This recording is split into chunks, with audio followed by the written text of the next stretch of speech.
아멘.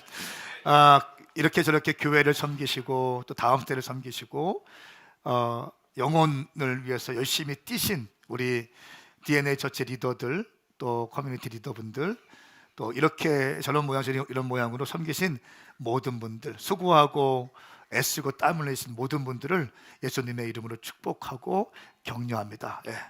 네. 오늘 말씀 제목은 신앙생활 기초공사 6번째 시간입니다. 말씀 묵상에 대해서 말씀을 증거하겠습니다. 하나님의 말씀에 붙들려 승리하라 라는 제목으로 말씀 증거하겠습니다.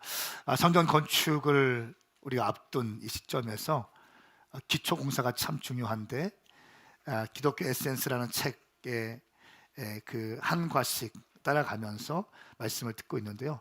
기억나십니까? 첫 번째 설교가 뭐였죠? 원죄에 대한 메시지였습니다. 원죄. 두 번째가 구원. 네. 세 번째가 믿음. 자막 안 띄우고 있죠? 네 번째가 삼위일체. 다섯 번째 지난주 교회 에클레시아에 대해서, 오늘 여섯 번째 하나님 말씀에 대해서 말씀을 증거하겠습니다. 오늘은 말씀 묵상에 대해서 말씀을 선포하겠습니다. 하나님 말씀에 붙들려 승리하라 라는 제목으로 말씀 선포하겠습니다. 깨어있는 크리스찬들의 명확한 특징이 있습니다. 그것은 바로 말씀에 대한 목마름이 있다는 것입니다. 그러니까 깨어있는 사람들은 말씀에 대한 목마름이 있습니다. 여러분, 몸이 아프면 자연스럽게 식욕이 떨어지죠. 먹는 거에 대해서 식욕이 떨어집니다. 그러다 건강을 찾으면 다시 식욕도 좋아지고 잘 먹게 되죠. 마찬가지입니다. 영적인 건강이 약화되면 말씀도 먹지 않습니다. 그러니까 말씀 먹지 않으니까 영적인 근력도 약해지는 거, 악순환 되어져요.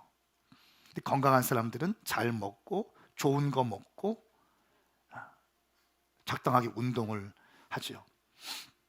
성경에서 가장 긴 장인 시편 119편 말씀은 누가 썼는지 성경에는 기록되어 있지 않지만 구약학자들은 한결같이 다윗이 썼다고 얘기합니다. 시편 119편 말씀은 가장 긴 장인데 하나님의 말씀에 대해서 기록되어 있어요. 오늘 본문 말씀인 시편 119편 105절 말씀도 역시 이 시편 119편에 있는 말씀이고 다윗이 기록한 말씀입니다. 주의 말씀은 내 발의 등이요 내 길의 빛입니다. 다윗의 고백이에요. 119편 175절까지 있는 그 긴 절을 말씀에 대한 고백으로 다윗은 아름답게 수놓습니다. 가령 이런 것도 있습니다. 주의 말씀이 내 입에 어쩌면 이렇게 달콤한지요 내 입에 꿀보다 더 답니다. 다윗의 믿음의 고백이요. 주의 말씀이 어찌나 그렇게 단지요 꿀보다 더 답니다. 내가 주의 교훈을 결코 잊지 않는 것은 주께서 그 교훈으로 나를 되살리셨기 때문입니다. 하나님의 말씀이 나를 살렸다는 거예요. 175절까지 하나님의 말씀, 하나님의 율례, 하나님의 계명, 하나님의 법도라고 하는 이 말씀이 반복되어지면서 얼마나 말씀에 사무쳐 살았는지 다윗의 신앙 고백을 볼 수 있습니다. 시편 42편 1절 말씀에도 보면 다윗의 하나님을 향한 갈망이 등장하는데요. 오 하나님이여, 사슴이 목이 말라 헐떡거리면서 시냇물을 찾듯이 내 영혼이 목이 말라 주를 찾습니다. 사슴이, 목마른 사슴이 헐떡거리면서 시냇물을 찾는 것처럼 내 영혼이 목이 말라 주를 찾습니다. 여러분, 저는 우리의 신앙생활이 이런 신앙생활이 되었으면 좋겠어요. 헐떡거리는 신앙생활, 말씀에 갈급하고 기도에 갈급하고 성령님께 갈급한 그런 신앙생활이 되었으면 좋겠습니다. 그러면 생각과 묵상의 차이 무엇일까요? 생각은 무엇이고 묵상은 무엇일까요? 생각은 자신의 지식과 감정에 바탕이 되어 있어요. 이 바탕이 자신의 지식과 감정이에요. 이 생각입니다. 이 지식과 감정에 바탕이 된 것은 결국 자기중심적이에요. 그 중심축이 자기입니다. 나입니다. 나. 그 결과는 무엇입니까? 근심과 염려.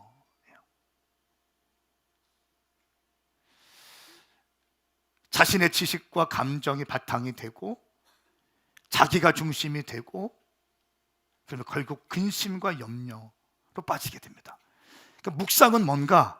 묵상의 바탕은 성경이 바탕이에요.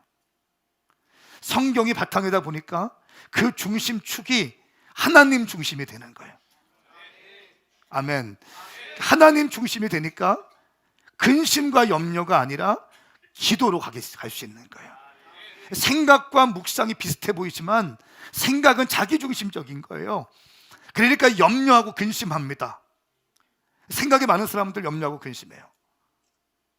하나님 말씀 앞에 있는 사람들은 말씀이 중심이 되고 하나님이 중심이 되니까 하나님께 기도하게 되는 거죠. 저는 선포합니다. 여러분이 생각보다 묵상할 수 있기 바랍니다. 묵상. 하나님을 바로 알려면 말씀 묵상은 필수적입니다. 하나님이 어떤 분이신지 알기 위해서, 하나님의 성품이 무엇인지, 하나님의 비전이 무엇인지, 하나님의 정서가 무엇인지, 하나님의 그 열망이 무엇인지 알기 위해서는 생각하면 안 된다니까요. 말씀을 펴야 되는 거예요. 하나님이 사람이 되기 위해서는 말씀은 필수입니다. 빌립보서 4장 6절 말씀 우리 함께 읽어볼까요? 시작. 아무것도 염려하지 말고 오직 모든 일에 기도와 간구로 여러분이 구할 것을 하나님께 감사함으로 아뢰십시오. 아멘. 아멘. 이 말씀이 하나님의 말씀인 거 믿습니까? 근데 왜 염려하고 근심하십니까? 아무것도 염려하지 말고 모든 일에 기도와 간구로 여러분이 구할 것을 하나님께 감사함으로 아뢰십시오. 한마디로 말하면 염려하지 말고 기도하라는 거죠. 그러니까 염려하지 말고 기도해라. 염려와 기도의 공통점이 있습니다. 뭘까요? 염려 왜 합니까? 근심 왜 합니까? 기도 왜 합니까? 공통점이 있어요. 잘 살아보고 싶은 거예요. 해결받고 싶은 겁니다. 살고 싶다는 거예요. 염려도 근심도 이 상황에서 해결받고 싶으니까 염려하고 근심하는 거예요. 기도도 잘 살아보고자 기도하는 거예요. 공통점이 있습니다. 근데 염려는 생각에서 나오죠. 염려는 내 힘으로 하고자 하는 것입니다. 내 머리에서 나옵니다. 그래서 머리가 아파요. 염려, 근심하면 뼈가 마르는 것 같아요. 기도는 말씀 묵상에서 나오기 때문에 하나님의 힘을 의지하게 돼요. 염려와 기도는 그래서 공존하지 않습니다. 기도하는 사람은 염려하지 않습니다. 염려하는 사람은 또 기도하지 않아요. 저는 선포해요. 여러분 가운데 기도가 살아있기를 축복합니다. 염려 그치고 기도가 살아있기를 축복합니다. 잠언 17장 22절 말씀에 즐거운 마음은 병을 낫게 하지만 근심하는 마음은 뼈를 말린다. 근심하면 뼈를 말려요. 생각 계속하면 당신 생각이 당신 머리를 아프게 한다니까요. 그 아프게 하고 뼈를 말린다니까요. 베드로전서 5장 7절 말씀, 여러분의 모든 근심을 주께 맡기십시오. 주께서 여러분을 돌보십니다. 따라서 근심과 염려를 제거하고 기도하자. 말씀 앞에서 기도하자. 아멘입니까? 비슷한 것 같지만 묵상과 생각의 차이는 큰 차이입니다. 그러니까 교회 안에서 생각이 많으면 머리 아파요. 싸우는 거예요. 자기 생각대로 안 이루어지면 싸우는 겁니다. 묵상이 중심이 되는 하나님의 말씀이 인도하는 교회는 싸우지 않습니다. 왜? 같은 말씀으로 같이 가기 때문에. 하나님의 비전이 무엇인지, 하나님의 꿈이 무엇인지, 하나님의 전략이 무엇인지, 하나님의 열망이 무엇인지 모두가 다 공유된 상태이기 때문에 다투지 않아요. 인간의 생각이 중심된 교회는 치고받고 싸웁니다. 네 생각이 크다, 내 생각이 크다. 오늘날 한국교회의 문제는 말씀이 중심이 되지 않기 때문에 그런 거예요.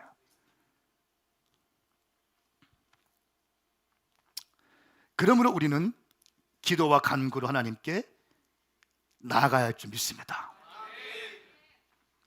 묵상, 순수하고 단순한 마음으로 하나님의 말씀을 되뇌이기는 거죠.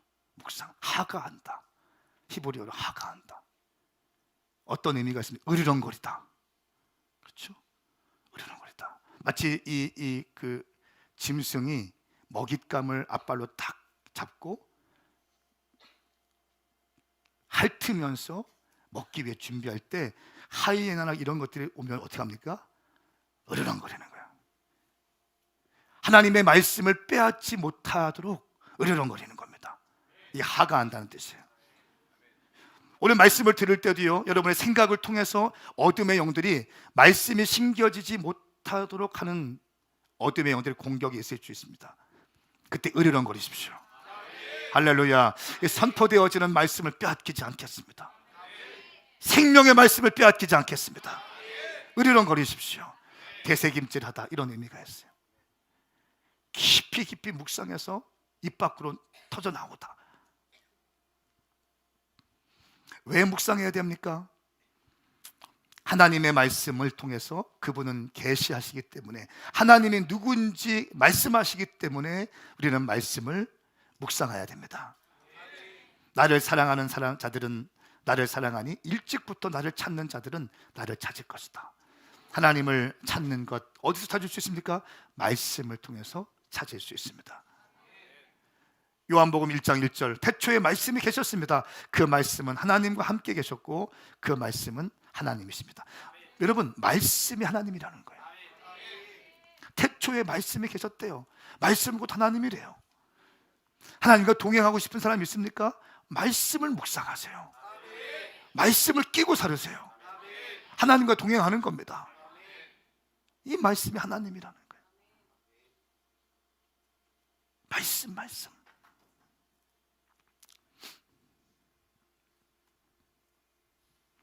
말씀 묵상은 하나님과의 만남의 시간입니다. 성경을 통해서 우리는 하나님을 배울 수 있고 하나님의 성품을 알 수 있습니다. 하나님의 뜻이 무엇인지 알기 때문에 내 안에 잘못 형성되어져 있는 세속적인 가치관들과 왜곡되어 있는 세계관들이 튜닝될 수 있어요. 이때 지진이 일어나기 시작하고 이때 전쟁이 사실은 시작됩니다. QT, quiet time이죠. 조용한 시간이라고 하잖아요. 사실은 조용한 시간이 아닙니다. 전쟁의 시간이에요. 내 앞에서 부글부글 끓어요. 내 세계관과 내 생각과 하나님의 말씀이 충돌하는 시간이에요. 충돌을 하는 시간이에요. 진짜 말씀을 묵상하면 quiet time이 되지 않습니다. 시끄러운 시간이 되고요, 전쟁의 시간이 되는 거죠. 내 생각을 말씀에 비추어서 튜닝하는 시간이기 때문에. 여러분, 악기 연주할 때 가장 중요한 게 뭡니까? 기타 하시는 분들, 튜닝, 박수성 집사님 튜닝이죠. 튜닝 안 된 기타줄 가지고 막 연주해 보십시오. 튜닝이 건반이 안 돼 있어. 그러면 아무리 열심히 해봤자 이게 다른 게 나오는 거잖아요. 그렇죠. 여러분이 아무리 많이 생각을 하고 많이 일을 해보십시오. 튜닝이 안 된 상태에서, 하나님이 기뻐하지 않는 상태에서 열심히 달려간다 한들 아름다운 소리가 나오지 않는다는 거예요.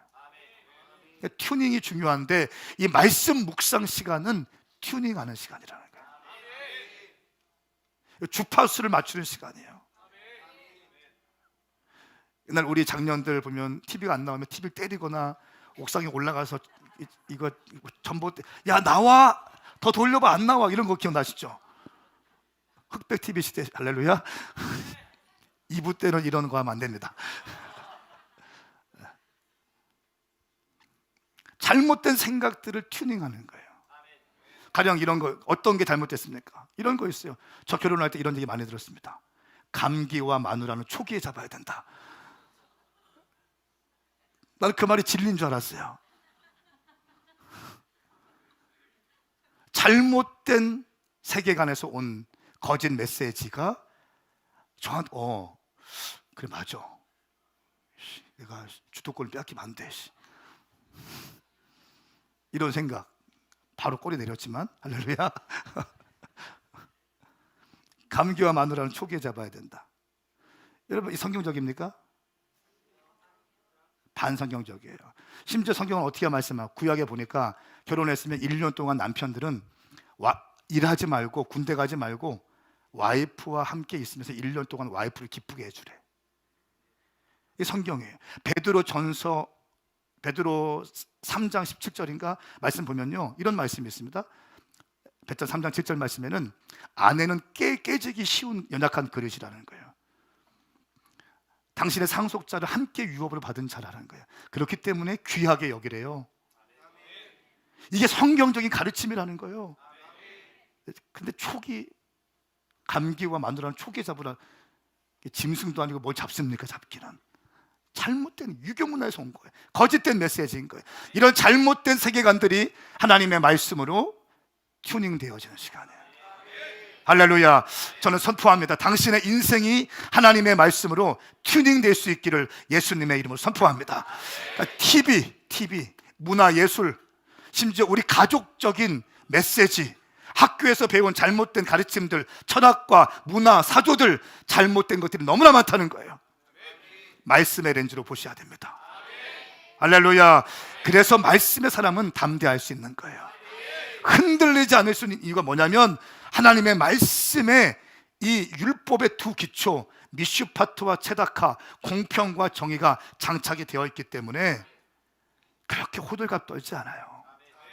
그렇게 감정적으로 막 일하지 않아요. 하나님의 일하시겠다는 거예요.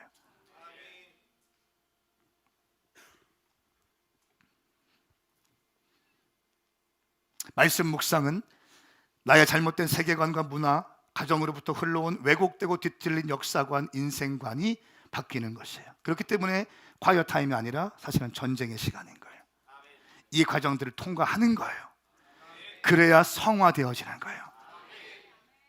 혼의 뿌리 깎이는 시간이에요. 이게 깎여야지 성장될 수 있거든요. 이 뿌리 깎여야 된다니까요. 이 뿔 안 깎이면 평생 고생합니다. 성격 욱했던 문제로 계속 하는 사람 계속 있죠. 계속 고생합니다. 그걸로 빨리 깎여야 되는 거예요. 빨리 깎여야 돼요. 묵상의 힘은 하나님의 말씀에 내가 지배를 받는 축복입니다. 외적으로는 여러분 말씀 묵상하면 똑똑해지는 게 아니에요.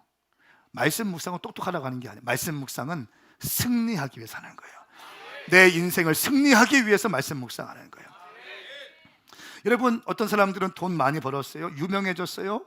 그리고 알려졌습니다. 그리고 많은 일들을 했어요. 그런데 염려와 근심 가운데 가득 찬 사람이 있어요. 돈도 많이 있어요. 남들이 다 부러워해요. 유명해졌어요. 알려졌어요. 근데 마음의 평안과 안식이 없어. 이게 성공입니까? 성공 아니에요. 이게 승리입니까? 승리 아니에요. 반쪽짜리 승리예요. 진짜 승리는 뭐냐면 우리 안에 내면에 기쁨과 평안이 가득한 거예요. 할렐루야.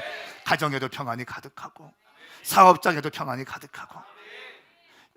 여러분 이번 한 주 동안 대한민국을 강타했던 한 유명 배우가 스스로 목숨을 끊은 사건이 있죠. 그러니까 보면 안타깝잖아요. 안타깝잖아요.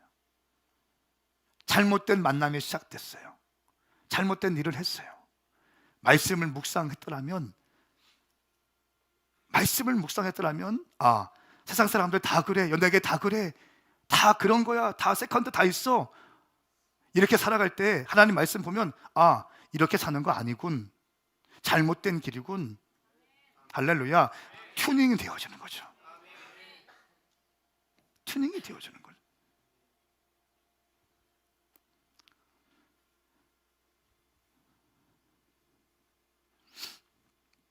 말씀이 묵상되어지면 외적으로도 승리할 뿐 아니라 내적인 샬롬과 평강이 임합니다. 그러니까 제가 증인이기도 합니다. 저는 아주 이렇게 열정이 있다 보니까 막 치고 나가고 막 적극적이고 막 달려가다가 내 마음대로 안 되면 이렇게 부글부글 끓어오르고 막 이런 게 있었거든요.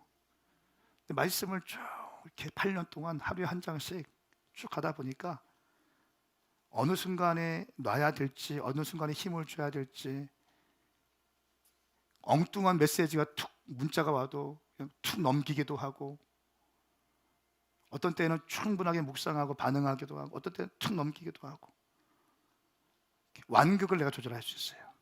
어허, 아 이렇군, 축복해, 주님께서 인도하시겠지, 주님께서 세워가시겠지, 아 이렇게 이런 일이 있었네, 아 그렇구나. 그럼 오해, 어떻게 나를 오해, 이게 아니라 아 그렇게 볼 수도 있겠다, 그 입장에서는 그렇게 볼 수도 있겠네, 그냥 기도하고 가는 거예요.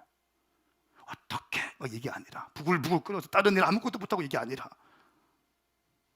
그렇게 하고 또 열심히 말씀 준비하고 사역하고 선교하고 하는 거죠.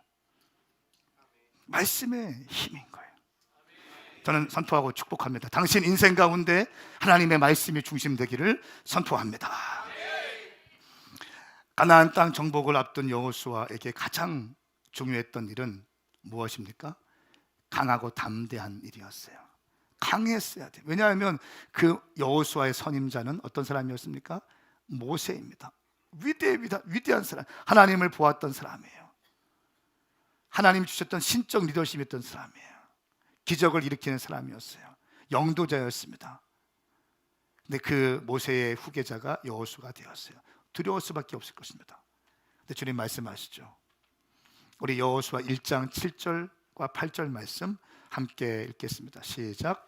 오직 마음을 강하게 먹고 큰 용기를 내어라. 내 종 모세가 내게 준 율법을 다 지켜라. 그것에서 돌이켜 좌우로 치우치지 마라. 그러면 내가 어디를 가든지 잘 될 것이다. 이 율법책이 내 입에서 떠나지 않게 하고 그것을 밤낮으로 묵상해 그 안에 기록된 모든 것을 지켜 행하여라. 그러면 내 길이 번창하고 성공하게 될 것이다. 아멘. 아멘. 여러분, 리더십을 발휘해야 되는 사람 가운데 가장 중요한 것이 뭐냐면 강하고 담대한 거예요. 그러니까 이 강하고 담대하지 못하면 리더십의 위치에서 리더십을 발휘하기는 어렵습니다. 그러니까 지도력을 행사해야 될 때가 있습니다. 남들이 다 반대해도 지도력을 행사해야 될 때가 있는 거예요. 근데 이 약하면, 강하지 못하면 리더십은 발휘될 수 없잖아요. 근데 이 강하기 위해서, 강하고 담대하기 위해서 하나님은 이렇게 말씀하십니다. 내 종 모세가 내게 준 율법을 다 지켜 행하라. 그것에서 돌이켜 좌우로 치우치지 마라. 그러면 네가 어디로 가든지 잘 될 것이다.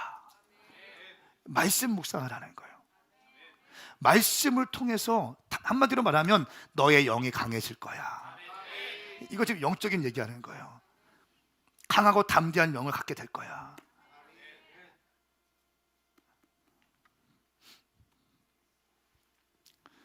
그러면 이 율법이 내 입에서 떠나지 않게 하고 밤낮 묵상에 하가하면 그 안에 기록된 모든 것들을 지켜 행하라. 그러면 내 길이 번창하고 성공하게 될 것이다. 가장 시급한 거 주님께서 말씀하신 게 말씀을 묵상하라 라고 말씀하셨습니다. 여러분, 우리가 하나님의 말씀에 생명을 걸어야 되는 몇 가지 이유가 있습니다. 첫 번째는 우리의 영혼을 구원받기 위해서입니다. 생명을 낳는 진리의 말씀이기 때문에 그래요. 디모데후서 3장 15절 말씀에 너는 어려서부터 성경을 알고 있다. 성경은 내게 그리스도 예수 안에 있는 믿음으로 인해 구원에 이르는 지혜를 줄 수 있다. 예수 안에 믿음으로 인해 구원을 이루는 지혜를 주는 것이 뭡니까? 성경이라는 거예요. 성경을 알면 알수록, 성경을 묵상하면 묵상할수록 예수님을 사랑하게 되고 구원에 대한 확신을 갖게 되고 믿음에 대한 확신을 갖게 된다는 거예요. 우리 영혼의 구원을 위해서 하나님 말씀은 반드시 묵상해야 됩니다. 두 번째는 하나님의 인도하심 받기 위해서요. 사업하시는 분들 어떻게 사업하시겠어요? 경기가 안 좋아진다고 하는데 어떻게 사업하시겠습니까? 하나님 인도 받으셔야죠. 여러분, 험한 인생 어떻게 인도 받겠습니까? 하나님 인도 받으셔야죠. 디모데후서 3장 16절 말씀에 모든 성경은 하나님의 감동으로 된 것으로 교훈과 책망과 바르게 함과 의로 교육하기에 유익하니. 하나님 인도해 주신다는 거예요. 말씀으로 우리를 교육해 주시고, 말씀으로 책망해 주시고, 말씀으로 바르게 함과 의로 교육하기에 합당한 그 말씀으로 우리의 인생을 주님께서 가르쳐 주시죠. 말씀이 기준되지 않으면 내 생각에 치우친다니까요. 내 생각에 치우치면 근심한다니까요. 염려한다니까요. 그냥 어려워지는 거예요. 내 생각을 그쳐야 돼요. 하나님 말씀 묵상하시기를 바랍니다. 묵상을 통해서 우리가 하나님께 나아갈 수 있는 거예요. 하나님이 어떤 분인지, 하나님이 어떤 성품이 있는지, 어떤 비전이 있는지, 어떤 캐릭터이신지, 어떤 열망과 갈망이 있는지 말씀을 통해서 배울 수 있는 거예요. 인생의 방향을 제시받습니다. 한 발자국마다 비추어 주시죠. 오늘 본문 말씀, 주의 말씀은 내 발의 등이요 내 길의 빛입니다. 여러분 정말 믿습니까? 이 말씀이, 주의 말씀이 여러분의 발의 등이요 길의 빛인 건 믿습니까? 근데 왜 말씀을 안 보십니까? 왜 말씀 보는 걸 어려워하십니까? 매일같이 말씀을 전달해 드려도 왜 말씀 보는 것을 바쁘다고 합니까? 조혜련 씨가 이렇게 얘기하더라고요. 참, 조혜련 씨 제가 그렇게 선호하는 캐릭터는 아닌데 좀 세시잖아요. 요즘에 예수 믿어가지고 엄청 뜨거워졌더라고. 성경 다니엘 기도회 때 엄청난 은혜가 있었대요. 그래서 제가 한번 들어보고 너무 좋으면 주일 밤 예배 때 한번 설교 시간 틀려고 하는데, 조혜련 씨가 말씀을 그렇게 읽는데, 화장실에서 읽고 막 읽는다는, 전도 엄청 했잖아요. 박명수 씨도 전도하고 했는데 그분이 말씀을 깨닫고 나서 말씀을 보는데 사람들이 말씀 안 읽는다는 거야. 바쁘다는 거야. 근데 이분이 이렇게 했대. 하루에 5장씩 말씀을 읽으면 1,000만 원 준다고 하면 안 읽겠냐고. 동호야, 안 읽겠냐? 있지. 바쁘다는 건 뻥이라는 거야. 생각이, 말씀에 생각이 꽂혀있지 않기 때문에 바쁘다고 하는 거지. 다 내가 할 거 하고, SNS 할 거 하고, TV 볼 거 보고, 뭐 영화 볼 거 보고, 외식할 거 다 하고, 잘 거 다 자고, 그러니까 말씀 볼 시간이 없다고 하는 거지. 사실 말씀 볼 시간이 없습니까? 한번 물어보세요. 뵙는 분들에게. 눈 똑바로 뜨고 진짜 말씀 볼 시간이 없습니까? 시작. 뭐래요? 죄송합니다 해야죠. 여러분, 이 말씀이 우리 길을 인도한다고. 내 발의 등이요 내 길의 빛이라고 하시면 믿으면 두 손 들고 아멘 해보십시오. 정말 믿으십니까? 이 말씀이 우리 발의 등이요 길의 빛이라는 거예요. 빛이 없고 등이 없는데 어둠에 어떻게 갑니까? 그러니까 또랑에 빠지고 또랑 빠지고 들가에 빠지고 넘어지고 밟히고 하는 거 아니겠어요? 말씀대로 가면 빛이 비추어지기 때문에 잘 갈 수 있잖아요.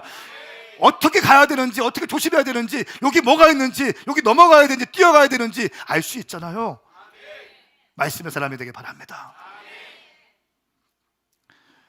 1960년 초에 미국의 케네디 대통령이 미국 공립학교의 성경 시간, 예배 시간을 다 폐쇄했다는 거예요. 1960년대 미국의 공립학교의 성경 시간 이런 거 다 없애버렸습니다.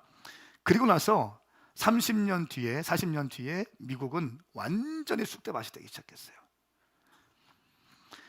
학력 수준은 엄청나게 하락하게 됐고 10대들은 마약과 폭력, 가출, 성범죄 등이 천문학적으로 증가되기 시작했다고 합니다. 여러분, 왜 그렇습니까? 당연한 거죠. 말씀을 학생들이 가르치고 말씀을 배우고 이 10대 생각이 많고 위험 부담이 많은 그 10대 때에 하나님의 말씀을 배우고 말씀을 가르치고 해야 되는데 그 말씀을 가르치지 않고 말씀을 배우지 않으니까 자기 좋은 대로 가는 기 시작하는 거예요. 내가 좋은 대로, 내 생각이 좋은 대로, 뭡니까? 쾌락이 좋은 대로 가기 시작하는 거예요. 마약하고 뭐 하기 시작하는 거예요. 망가지게 되는 거예요. 여러분의 자녀들 말씀으로 양육하세요. 아멘입니까? 말씀을 가르치세요. 일용할 양식 함께 하십시오. 오늘 부모님이라면 일용할 양식에서 무엇을 나왔고 어떤 걸 느꼈고 어떤 은혜가 있었는지 나누십시오. 멘토링 되는 거예요, 그게. 어떻게 자녀들은 말씀 없이 가르치려고 합니까? 말씀 없이 좋은 대학 가보십시오. 말씀 없이 돈 많이 벌어보십시오. 말씀 없이 성공해 보십시오. 다 그냥 무너지게 됩니다. 절대로 안 돼요. 말씀 없는 성공이 안 될걸요? 절대 말씀 없이 좋은 대학 가면 뭐합니까? 말씀 없이 뭐 하면 뭐합니까? 결국은 자기 중심적으로 갈 건데, 그 끝은 염려와 근심일 건데요. 돈 많이 벌으면 뭐합니까? 좋은 집에 살면 뭐합니까? 안에 샬롬이 없고 평안이 없는데, 부모님을 존경하는 마음이 없는데, 주일 성수하지 않는데, 10의 1조도 드리지 못하는데, 그게 무슨 축복이라고 할 수 있습니까? 헬로? 말씀이에요, 말씀.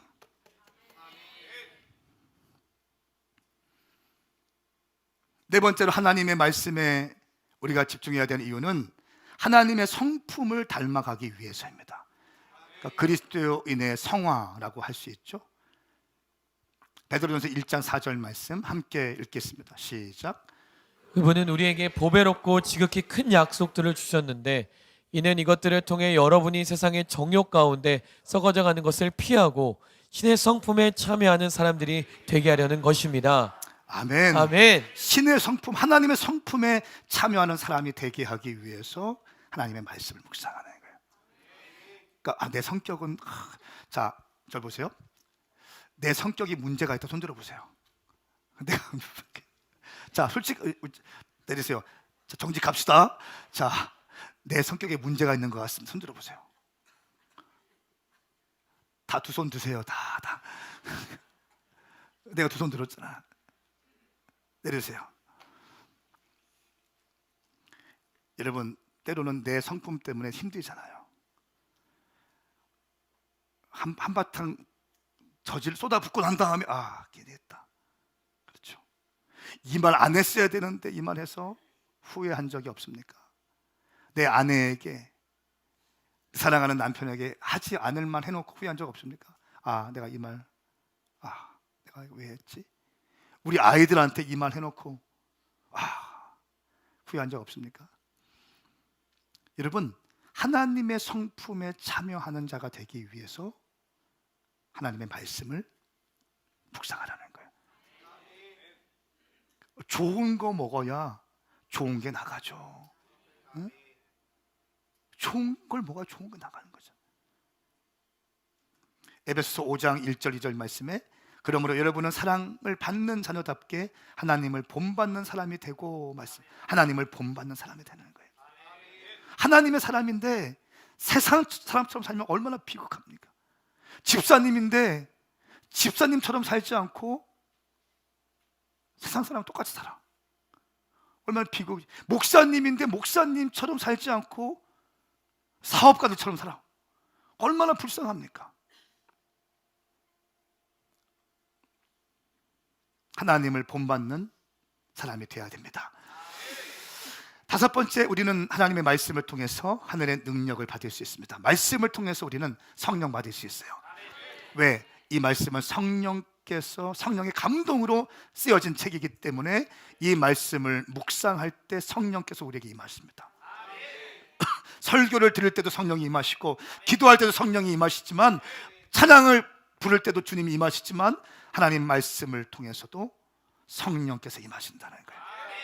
성령 충만함 하기 위해서 우리는 말씀을 묵상해야 됩니다.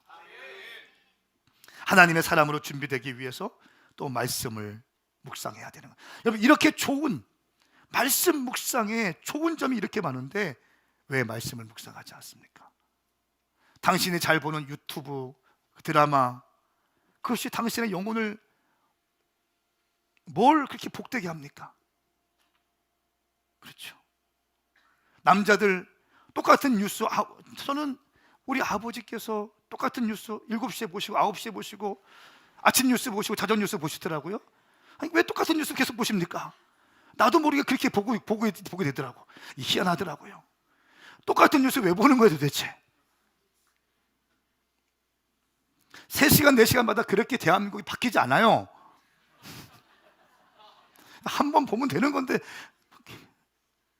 다 챙겨보잖아요.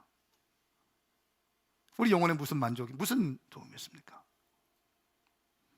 말씀 보셔야죠. 여러분, 하용조 목사님은 그 책을 쓸 때, 이런 큐티에 대한 책을 쓸 때 이렇게 썼어요. 큐티하면 행복합니다 라는 책을 썼어요. 이 책도 한번 꼭 읽어보시면 좋겠습니다. 큐티하면 행복합니다. 큐티하면 행복합니다.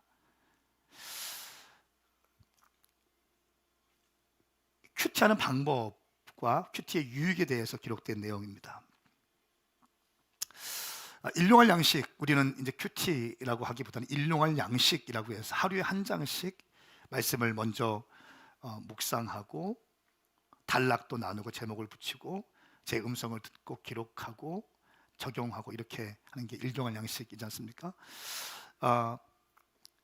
일용할 양식 큐티 어떻게 할 것인가 간단하게 말씀드리고 기도했으면 좋겠습니다. 첫 번째는 관찰하는 겁니다. 관찰. 하루에 한 장씩 말씀을 이제 묵상, 관찰하는 건데 한번 쭉 읽겠습니다. 이해가 안 되면 2번 읽고 3번까지 읽으십시오. 그리고 나서 이제 이 본론에 들어가면서 해석하기 시작하는데 해석하기에 앞서서 우리는 단락을 나누게 합니다. 단락을 나눈다는 것은 이 말씀 전체를 이해하고 있다는 거지. 구조를 파악했다는 거 아닙니까? 단락을 나누게 되고 그 단락에 맞는 제목을 붙이게 해요. 그 제목을 붙이고 나면 이 말씀 한 장이 전체가 쑥 들어오기 시작해요. 그리고 나서 이 단락에 제목을 붙인다는 게 뭐냐면 여러분 설교 잘하시는 분들 보면 이런 게 있습니다. 그 TV를 보면 CF가 있죠. CF 중에 유명한 카피라이트가 있잖아요. 어떤 게 있습니까? 침대는 가구가 아닙니다. 침대는 과학입니다. 이런 게. 또 뭐가 있습니까? 미녀는 석류를 좋아해. 사슬과 관계없는 말이지만 같은 귀에 남아있어요. 국물이 끝내줘요. 농심 생생우동. 열심히 일한 당신 떠나라. 현대카드에서 만들었어요. 무슨 말입니까? 돈 쓰라는 거예요. 나가서 그만 일하고 이 카드 갖고 돈 쓰라는 거예요. 열심히 일한 당신 떠나라. BC카드에서 이런 광고를 했어요. 여러분 부자 되세요. 꼭이요. 1999년도에 아마 우리 다 아실 텐데 016 한국통신 프리텔에서 광고를 했는데 대박을 쳤습니다. 잘자 내 꿈꿔. 기억나세요? 그때 연애했던 사람 다 잘자 내 꿈꿔 막 이게 카피라이트 딱 이렇게 한 문장으로 정리하는 거예요. 말씀을 볼 때 단락을 나눈 다음에 제목을 붙일 때 기억에 남게 딱 제목을 붙여보세요. 제가 일용할 양식을 할 때에도 제목을 붙일 때에도 참 많이 신경 씁니다. 성경적인 메시지를 담아내고 한 문장으로 딱 기억 남게 하기 위해서 참 많이 신경 써요. 말씀할 때도 설교 제목 붙이고 본문 나오면 거의 말씀은 어떻게 방향성이 딱 나오기 때문에 다 나옵니다. 이렇게 해서 이 관찰과 해석, 본론에 들어갑니다. 본론은 메시지를 받는 겁니다. 메시지를 받아서 제목을 붙이는 거죠. 이렇게. 우리 교회 잘 쓰는 카피라이트 뭡니까? 당신은 회복되어 쓰임받게 될 것입니다. 할렐루야. 순종만큼은 실패하지 않겠습니다. 이게 딱 오메가 끼우면 딱 떠오르잖아요. 이렇게. 당신의 인생에 말씀을 통한 카피라이트를 딱 만드시길 축복합니다. 매일매일 말씀을 묵상하면서 그렇게 한 문장씩 만드는 것은 굉장히 도움이 됩니다. 그리고 세 번째로 해석이 됐고 본론이 됐다, 메시지 받았다면 우리 교회에서는 담임 목사가 보내주는 음성 메시지를 듣습니다. 내가 정리한 게 있고 담임 목사가 매일같이 하루에 한 장씩 적어주는 메시지를 통해서 메모하면서 딱 들으면, 그때가 되면요 이 말씀이 살아서 움직입니다. 아, 이 말씀이 이렇구나. 아, 말씀이 이런 말씀이 한 장의 골격이 쫙 잡히기 시작해요. 그러면서 통전적으로 성경이 연결되기 시작합니다. 그러니까 큐티는 좋은데 개인 중심적일 수 있어요. 내가 중심적이 된다는 거예요. 말씀을 볼 때조차도 내가 중심이 돼요. 근데 일용할 양식은 하루에 한 장씩 말씀을 가기 때문에 말씀이 이끄는 대로 가는 거예요. 할렐루야. 저는 당신 가운데 말씀의 사람이 되게 축복합니다. 그리고 청취한 그 메시지를 적으시고 그 다음에 적용, 결단이라고 할 수 있어요. 적용. 이 적용은 세 가지 중요한 기본 원칙이 있는데, 첫 번째는 실현 가능한 거야 됩니다. 허무맹랑한 거면 안 돼요. 실현 가능한 것. 두 번째, 실제적인 것. 세 번째, 개인적이어야 돼요. 다시 한번요. 실현 가능한 것, 실제적인 것, 개인적인 것. 결단을 하게 되는 겁니다. 일용할 양식, 하나님 말씀 큐티의 꽃은 적용입니다. 적용이 돼야 의미가 있는 거죠. A.W. 토저는 이렇게 말했습니다. 하나님의 말을 듣는 그 사람의 말을 들으라. 하나님의 말을 듣는 그 사람의 말을 들으라. 그러니까 믿음의 사람과 함께 하는 거예요. 아브라함이 가는 곳에 아브라함과 함께 했던 사람은 축복받습니다. 그렇죠? 믿음의 말을 하는 사람들 옆에 있으라는 거예요. 부모가 하나님께 순종하지 않으면 자식도 부모에게 순종하지 않습니다. 목회자가 하나님 말씀에 순종하지 않으면 성도들이 목회자의 지도력에 순종하지 않습니다. 당연한 수순이죠. 그러므로 사람들이 자신의 지도력에 순종하지 않는다고 화를 내기 전에 나를 돌아봐야 되는 거예요. 왜 내 마음을 몰라주지? 이게 아니에요. 나를 돌아보는 거예요. 내가 하나님께 불순종했구나. 내가 주님께 엎드리지 못했구나. 내가 주님 앞에 신실하지 못했구나. 내가 주님 말씀 앞에 순종하지 못했구나. 부모가 순종하지 않는데 어떻게 자녀들이 순종하겠어요? 목회자가 순종하지 않는데 어떻게 순종하시겠어요?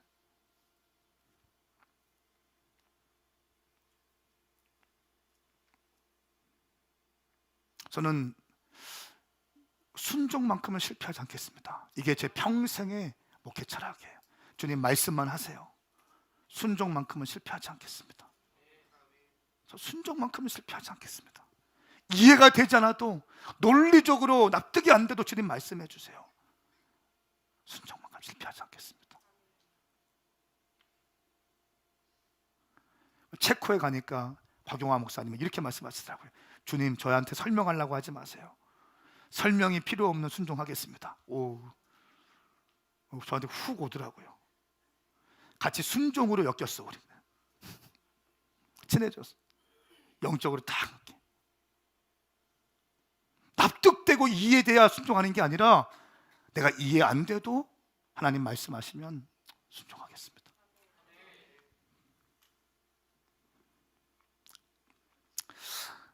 제가 한 목사님을 만나서 대화하는 가운데 이런 고민을 말씀하셨어요.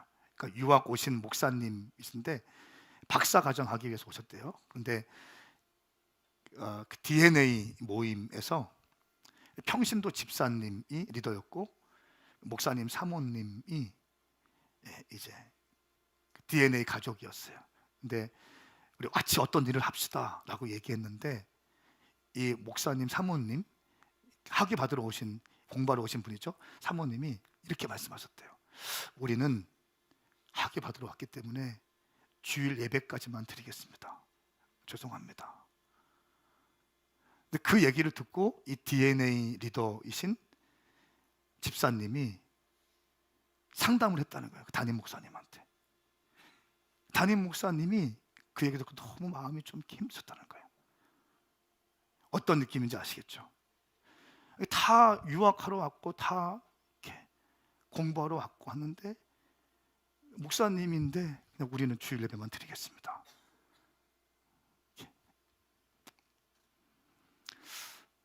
여러분 어떻게 생각하세요?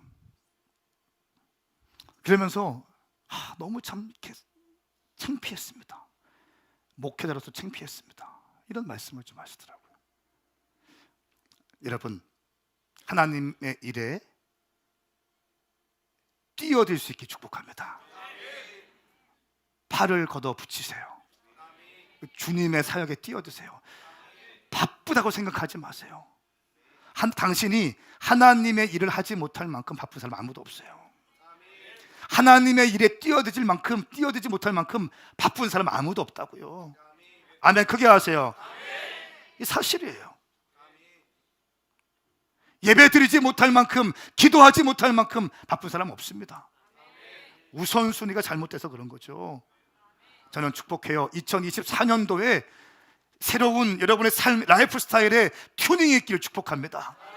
하나님의 일 우선해요. 하나님의 사역이 우선하는 거예요. 제가 몇 번 말씀드렸던 이 백석대학교 부총장님과 교제를 하면서 은혜 받은 인사이트들을 우리 사역자들이 같이 갔던 사역자들이 막 적어놨어요. 그대로 읽어드리겠습니다. 학과마다 담당 교목을 배치한대요. 이 백석대학교가 학과마다 담당 교목을 배치해서 학생들의 신앙을 지도하는 거예요. 과마다. 신학과의 경우에는 학년마다 담당 교목을 배치해서 교회처럼 목양을 진행한대. 담당 목회자가 세워놔서 이 목양을 진행하게 되는 거예요. 신학과의 경우 성경 과목을 배치해서 4학기 학습을 합니다. 근데 이때 말씀하신 저희 교회 얘기했거든요. 오메가 교회에서 하는 거 똑같이 합니다. 말씀을 통해서 말씀을 배우는 거. 신학과의 경우 졸업할 때까지 성경 10독을 목표로 한다는 거예요. 채플이 F 맞으면 방학 기간 동안 성경 필사를 시킨대요. 수업 전 기도회 9시부터 수업인데 8시부터 9시까지 채플 한 2,000석 되거든요. 거기에서 기도하는데 그분 표현입니다. 매미 소리는 매미 소리. 매미와 올챙이 소리 난대요. 왕왕왕왕 막 방언으로 막 기도하는 소리가 뜨겁게 들려서. 그리고 수요 예배 때 캠퍼스 비전 워십이라고 해서 천안의 청년들을 위한 거점 예배를 한다는 거예요. 뜨겁다는 거예요. 교수님들을 뽑을 때 일반 교수 임용 시에 본인 및 전체 가족이 교회에 출석하는 것을 확인하고 교수를 뽑는다는 거예요. 신학과 교수로 뽑기 위해서는요 10일 동안 금식하고 오라고 한대요. 아무리 스펙이 좋아도 10일 동안 금식 못하면 교수 못 된다는 거예요. 여기에서 많이 털어진다는 거예요. 쟁쟁한 커리어를 갖고 왔는데 금식 못해서 안 된 사람 많다는 거예요. 신학과 교수 임용 때에 실제적인 신앙 질문하는데 그때 은사를 인정하는가 방언을 인정하는가를 묻는데요. 인정합니다. 방언 해보십시오 라고 한대요. 깜짝 놀랐어요. 나도 누가 해보십시오 하면 헷갈릴 것 같은데 발동이 걸려야 되는 거 아닙니까? 물론 그냥 할 수도 있겠 그냥 뭐 할 수도 있겠지만 갑자기 해보십시오 그렇게 확인도 한다는 거예요.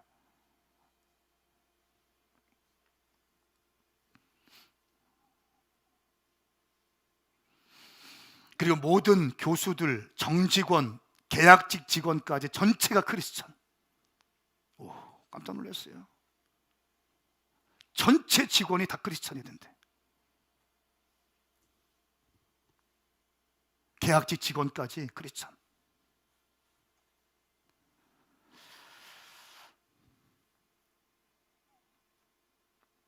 그리고 진짜 비밀을 얘기해 줬는데 교수님들 진급할 때 중요한 요소가 개인의 신앙생활이래요. 새벽 예배 때 나오나 금요일 될 때 잘 나오나 본다는 거예요. 채플과 수요 예배 때 교수들이 가장 앞자리에서 예배를 드린다는 거예요. 나는 이 얘기 듣는데 가슴이 뛰기 시작했어. 채플이나 어디 집회 가면, 대학교 집회 가면 냉랭하면 다 신문 보고 있어요. 다 핸드폰 봅니다. 이게 이상한 게 아니에요. 다 그렇게 하고 있어요. 메시지도 혼적인 메시지, 인문학적 메시지 떠들다가 그냥 이건 설교인지 하나님의 말씀을 선포하는 건지 그냥 그렇게 하다가 시간 때우는 거예요. 신앙 점검하지 않고 그냥 막 세워버립니다. 이렇게 하니까 교육부에서 제재가 들어오겠죠. 제재가 누가 막 이렇게 탄원 놓고 할 거 아닙니까? 교육부에 제재가 들어오니까 이렇게 말했다는 거예요. 신앙교육의 건으로 제재가 들어왔을 때 창립 이념과 위배되는 일은 할 수 없습니다. 창립 이념에 위배되는 것은 할 수 없습니다 라고 반응해서 이것들을 거부했다는 거예요. 교육부에서도 철회하고, 그리고 지금은 백석교단이 합동교단 다음으로 많은 교회가 되었어요. 통합치기 두 번째였거든요. 백석교단이 막 성장하기 시작하는 거예요.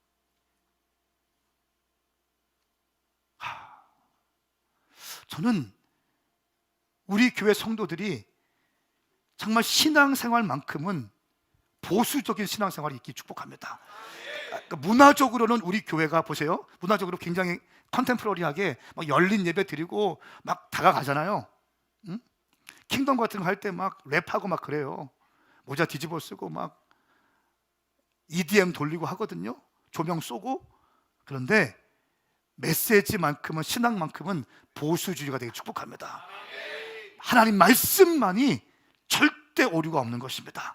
이 말씀을 신뢰하시길 축복합니다. 말씀이 가라면 가고 말씀이 멈추라면 멈추세요. 그러니까 말씀을 보지 않으니까 말씀대로 가지 않고 자기 생각대로 가려고 하는 거 아니겠어요? 당신 생각대로 가면 뼈가 마른다고요. 당신 생각의 끝은 염려와 근심이라고요. 염려와 근심은 뼈를 마르게 한다고요. 인생이 퍽퍽하게 된다고요. 당신의 생각을 그치고 말씀을 붙잡을 수 있기를 예수 그리스도를 선포합니다. 말씀을 붙잡으셔야 돼요. 2024년도 우리는 어떻게 달려가시겠습니까? 우리는 프라미스랜드, 위대한 도전, 무한한 영광이라는 큰 거대한 캐치프레이즈를 걸었습니다. 여러분, 세상 성경에서 가장 많이 반복하신 하나님의 말씀이 뭔지 아십니까? 오늘 여호수아에게 말씀했던 두려워하지 말라입니다. 성경에 약 365번이 등장합니다. 다시 말하면 매일같이 두려워하지 말 것을 우리에게 말씀하고 있는 거예요. 두려워하지 말라. 내가 너와 함께 할 것이다. 왜냐하면 두려워한다면 우리 하나님께서 주신 사명과 비전을 이루기도 전에 우리는 넘어져요. 하나님의 일을 감당하기도 전에 지레 겁먹어요. 2024년도에 우리가 어떻게 달려가시겠습니까? 여러분, 당신의 힘과 당신의 능력으로 달려가 보십시오. 못 가고요, 넘어지고 깨지고 상처를 받게 될 것입니다. 하나님의 일을 감당할 때 하나님의 힘이 아니라 당신의 능력과 당신의 열정으로 가보십시오. 당신은 반드시 깨질 겁니다. 넘어지게 될 거고요, 상처받게 될 것입니다. 그래서 하나님의 일을 감당하는 사람들은 하나님이 공급하시는 힘으로 사역하셔야 돼요. 하나님이 공급하시는 힘이 무엇입니까? 그것은 바로 말씀이라는 거예요. 우리 오메가 교회 장년들은요, 일용할 양식에, 이거는 일용할 양식 하라, 이것은 율법이 아닌 거예요. 이거는 율법이 아니라 당신을 잘되게 하기 위해서, 하나님의 사람으로 인도하기 위해서 우리 교회에게 주신 비밀들을, 하나님의 말씀을 선포해 주는 거예요. 지금까지 못했습니까? 괜찮아요. 새해부터 하시면 돼요. 할렐루야. 꼭 공부 못하는 사람이 과거 거 득척이잖아요. 영어 시간에 수학하고 수학 시간에 국어하고. 아니요, 그냥 이제 역대하 28장부터 하시면 돼요. 월요일부터 역대 28장 시작합니다. 1장부터 하려고 하지 마십시오. 28장부터 하십시오. 거기서 주는 은혜가 있을 겁니다. 박집사님, 아멘. 아, 나는 열왕기부터 할 거야. 아니요, 그거 하지 말라니까. 그냥 역대기부터 보시면 돼요. 28장 내일. 저는 우리 교회가 부흥되는 비결이 다른 거 아니에요. 여러분, 제가 학벌이 좋습니까? 제가 뭐 성격이 좋습니까? 잘생겼습니까? 리더십이 좋습니까? 그냥 본질 사수했기 때문에 주님 은혜 주신 거예요. 말씀 붙들고 기도하고 전도하고 또 금식하고 모든 것을 사랑으로 덮자. 야, 이거 하니까 주님이 은혜 주신 거예요. 저는 여러분의 인생이 해가 가면 갈수록 복되고 아름다워질 수 있기를 예수님의 이름으로 선포합니다. 함께 일어나십시다.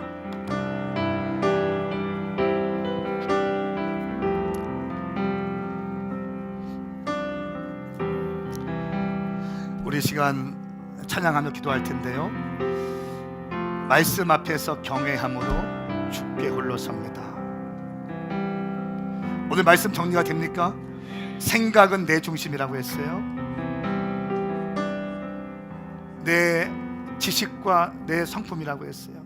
그 끝은 염려와 근심이라고 했어요. 뼈가 마른다고 했어요. 묵상은 하나님 말씀이 배경이 되고 하나님이 중심이 되고 하나님께 기도하니까 승리할 수 있는 거예요. 우리 시간 찬양하시면서 주님께 나가십시다.